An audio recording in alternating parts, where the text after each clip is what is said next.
Welcome to the Teamwork Week of Engineering Design and Problem Solving. This week we'll be giving you some tools and skills to be able to enable you to work well together as a team and plan out your project and keep everything on track.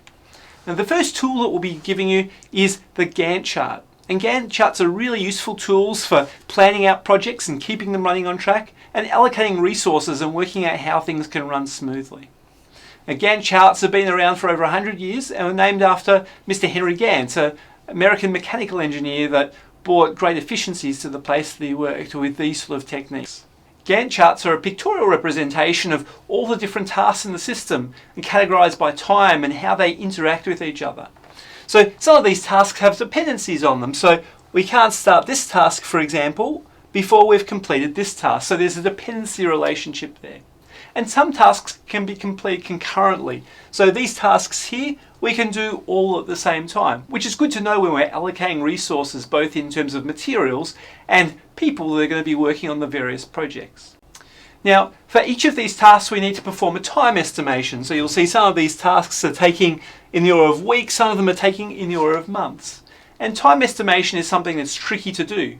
The humans are pretty notorious for underestimating the amount of time that it takes to do things. If you ask my wife in terms of the renovations and the time that I take to do various things, she normally doubles or triples the amount of time that I suggest it will probably take, assuming no major hiccups or problems along the way.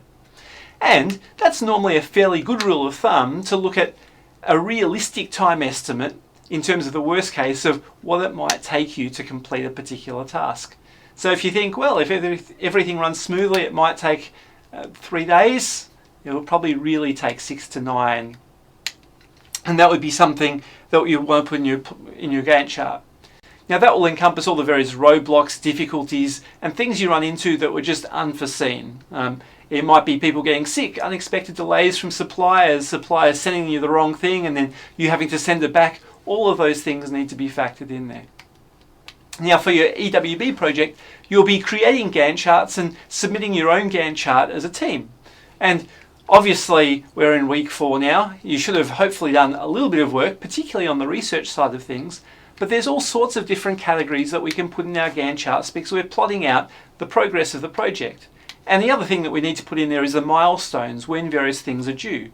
So you've got 2 presentations to give, you've got a thesis to give. Those milestones should be in your Gantt chart so you can see how you're going to be working up to them.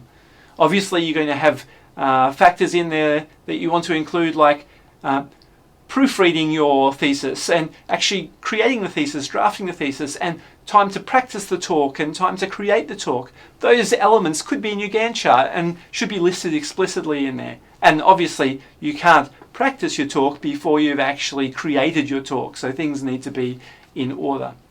So in your groups this week, besides other things, you'll be creating your own Gantt chart and listing out all these things and trying to make sure you've got everything under control to complete your project successfully. As they say, failing to plan is like planning to fail. Well, there's several ways you can actually generate these charts. You might want to start off on paper and have a rough sketch on how long things are going to take, but then we'd like you to submit it in a computer form as well.